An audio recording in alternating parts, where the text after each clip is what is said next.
Pai, do Filho e do Espírito Santo. Amém. Caros irmãos e irmãs, nos nossos últimos programas temos falado sobre a realidade do pecado. E no último programa nós vimos que, para ler o relato da queda, que nos é narrada no capítulo 3º do livro do Gênesis, é preciso saber que o texto usa uma linguagem feita de imagens. Porém, expõe um acontecimento primordial, um fato que aconteceu no início da história humana. Aqui o nosso catecismo cita a Gaudium et Spes, a Constituição Pastoral do Concílio Vaticano II. A revelação nos dá a certeza de fé de que toda a história humana está marcada pelo pecado original cometido livremente por nossos primeiros pais.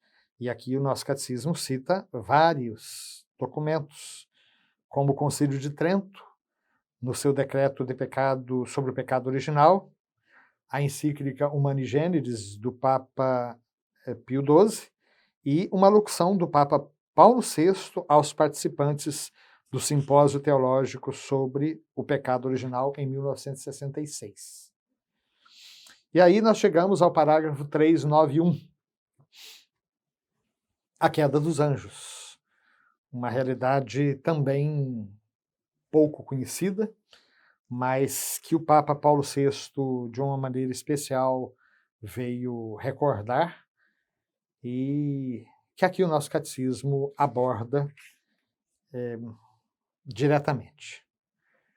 E ele vai dizer o seguinte: por trás da opção de desobediência dos nossos primeiros pais, há uma voz sedutora que se opõe a Deus.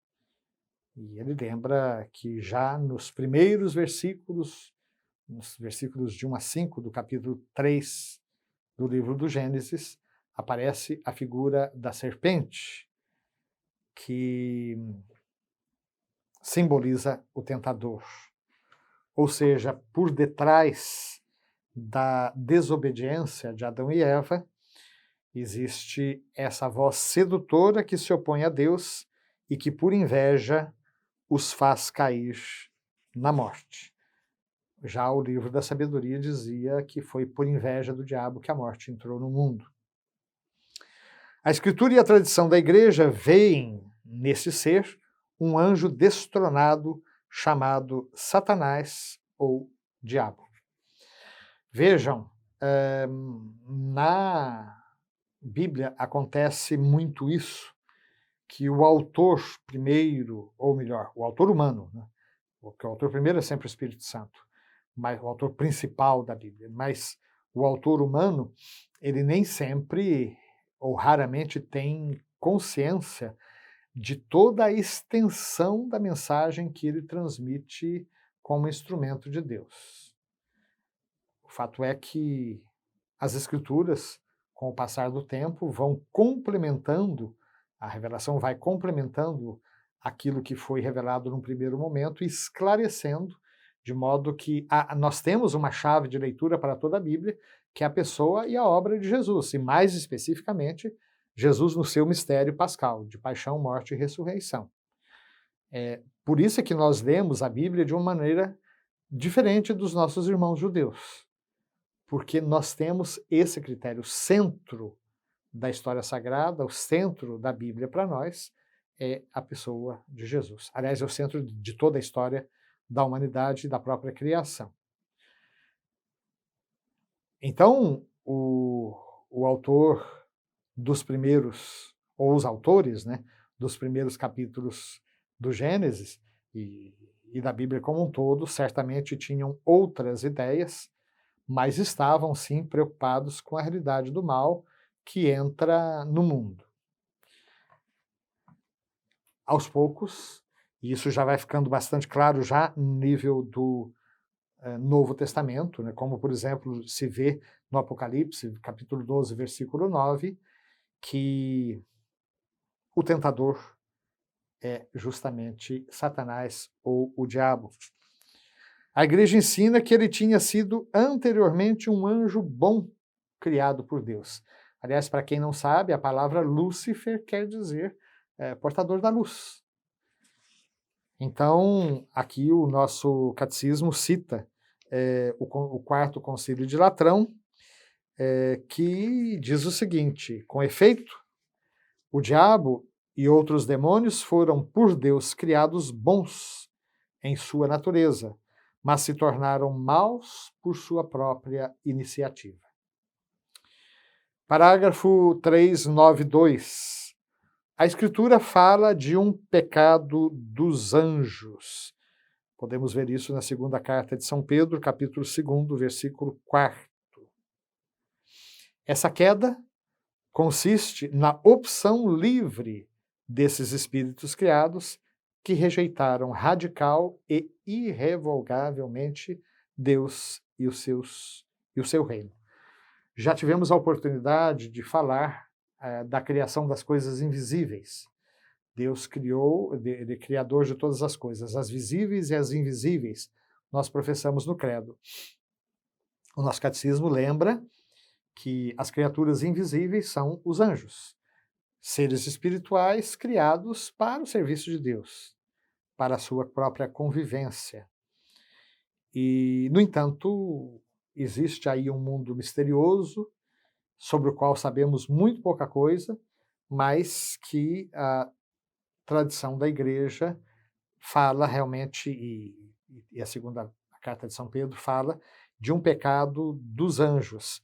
Ou seja, esses espíritos criados bons rejeitaram radicalmente, irrevogavelmente Deus e o seu reino. Há um reflexo desta rebelião nas palavras do tentador ditas aos nossos primeiros pais: e sereis como Deus.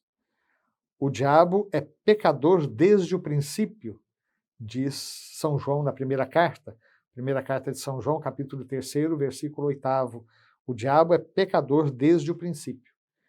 E o Evangelho de São João lembra que ele é o pai da mentira, João 8:44. De modo que, desde o princípio, ao dizer que se desobedecerem ou se procurarem a tal árvore da ciência do bem e do mal, os seus olhos se abrirão e vós sereis iguais a Deus, conhecedores do bem e do mal. Ele é o pai da mentira, é pecador desde o princípio. Eu costumo dizer ao nosso povo que a salvação se dá na contramão, porque o ser humano, tentado pelo diabo, quis negar a sua condição de criatura e ser igual a Deus. Enquanto que a carta aos Filipenses fala que o Filho, sendo de condição divina, não fez caso do seu ser igual a Deus, mas se esvaziou a si mesmo, se aniquilou, é o que a teologia chama de kênose, né? Ele se abaixou, se aniquilou, se esvaziou e se fez semelhante a nós em tudo, menos no pecado. Ele veio na direção oposta daquela do pecado. E por isso Deus o exaltou e lhe deu um nome que está acima de todo nome, diz ainda a carta aos Filipenses. Aliás, este hino da carta aos Filipenses é possivelmente o hino mais antigo, o hino cristológico mais antigo de que nós temos notícia na história da Igreja e dentro do próprio Novo Testamento. Por isso é que, de uma maneira, em tom de brincadeira, eu digo que a salvação se dá na contramão, mas sempre peço aos motoristas que não levem isso ao pé da letra, evidentemente, né?